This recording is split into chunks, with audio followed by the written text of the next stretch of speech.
ست اخطاء بتقع فيها بتقلل النمو العضلي وتخلي النمو العضلي عندك ضعيف. اول حاجه انك ما بتزودش اوزان، ما بتعملش بروجريسيف اوفرلود على العضله، فدوت ما بيخليش العضله توصل لمرحله الفشل العضلي اللي فيها الالياف بتاعه العضله بتبتدي تتقطع عشان تنمو بشكل احسن. او انك بتعمل العكس، انك بتزود اوزان زياده عن اللزوم، فبتوزع الحمل بتاع الوزن على اكتر من عضله، فالعضله المستهدفه ما بتستفدش بالوزن 100%. يعني ايه؟ يعني دلوقتي لو انا بلعب تبادل باي، المفروض في تبادل الباي ان انا بعزل الباي 100%، بحيث ان الوزن والحمل كله يكون على عضله الباي، بحيث ان هي تستفيد من الوزن كله.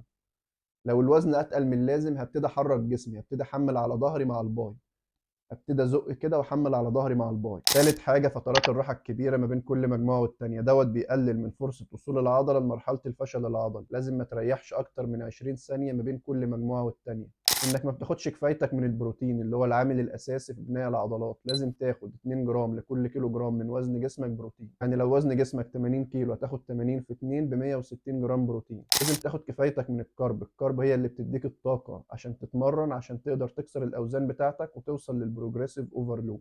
لازم تبعد عن الاسترس والتوتر. الاسترس والتوتر بيعلي هرمون الكورتيزول اللي هو عكس هرمون التستوستيرون تماما، اللي بيكسر العضلات وبيخلي النمو العضلي بطيء والتقدم العضلي بتاعك في الجيم بطيء.